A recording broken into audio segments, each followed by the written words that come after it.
नमस्कार, जय हिंद साथियों, बहुत स्वागत करता हूं आप सभी का। इस वीडियो में आज हम आपको GTO 39th बैच के बारे में जानकारी देने वाले हैं। दरअसल मैं हर साल GTO जब आती है तो उसके अपडेट लेकर के मैं आप सबके बीच में आता हूं, लेकिन इस बार अपडेट देने में लेट हो गई है, इसके लिए क्षमा चाहते हैं हम आप सभी से।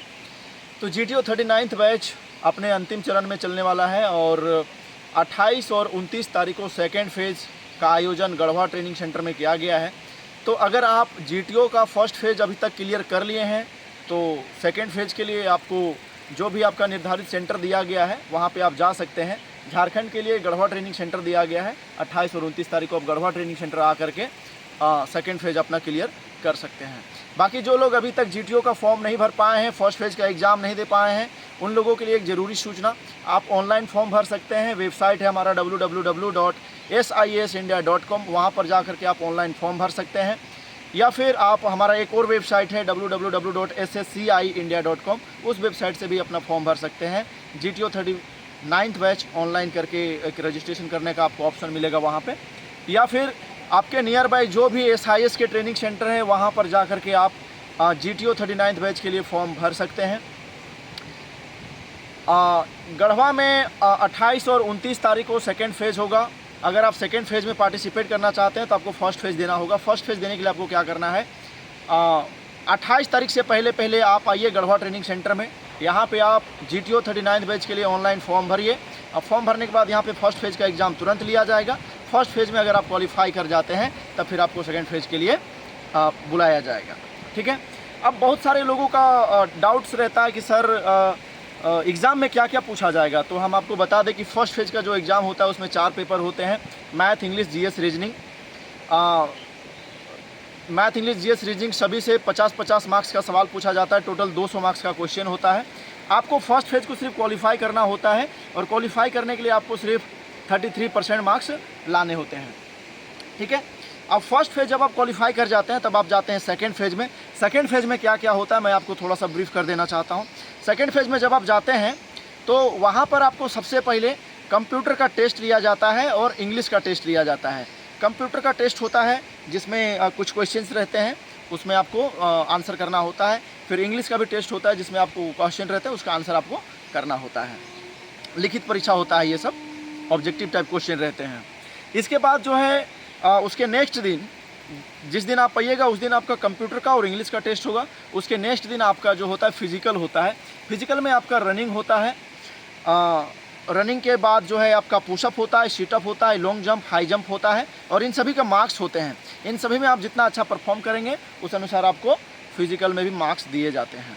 इसके अलावा जो है आपको पब्लिक स्पीच कराया जाता है। किसी भी टॉपिक पे पब्लिक स्पीच करने के लिए बोला जाता है। जैसे मान लीजिए ग्लोबल वार्मिंग एक विषय हो गया, या फिर इंडियन इकोनॉमी एक विषय हो गया, या इंडियन पॉलिटिकल सिस्टम एक विषय हो गया। किसी भी प्रकार का विषय आपको दिया जा सकता है और उस विषय पर जो है आपको अपना विचार व्यक्त करना है स्पीच के माध्यम से।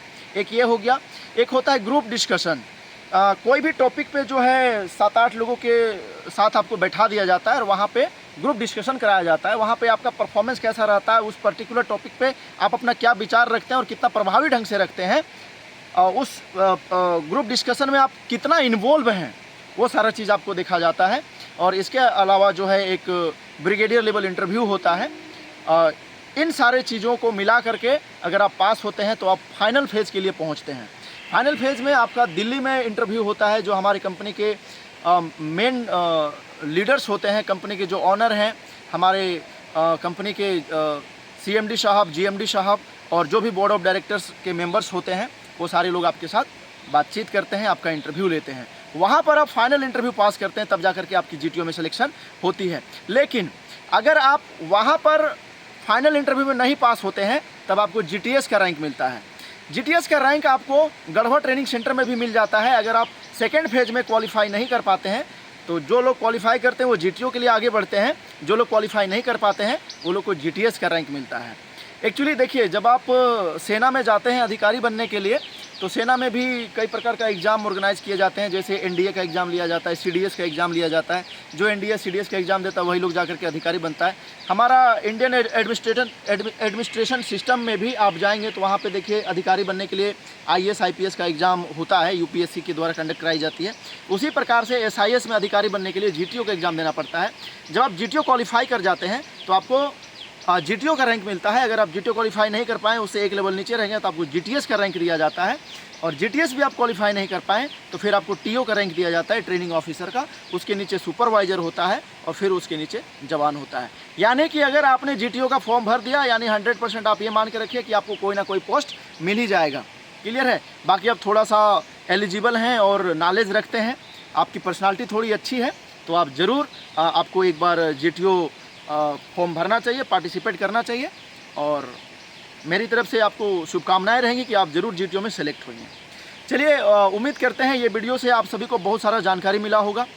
और अगर ये वीडियो आपको इन्फॉर्मेटिव लगा, अच्छा लगा, जानकारी इससे आपको मिला, तो प्लीज़ इस वीडियो को लाइक कीजिएगा, शेयर कीजिएगा और चैनल को ज़रूर सब्सक्राइब कीजिएगा। इस वीडियो को उन लोगों तक ज़रूर शेयर कीजिएगा जो एसआईएस में अधिकारी बनना चाहते हैं, जीटीओ का फॉर्म भरना चाहते हैं और लेकिन उसको इन्फॉर्मेशन नहीं होता है। ऐसे लोगों तक ज़रूर शेयर कीजिएगा।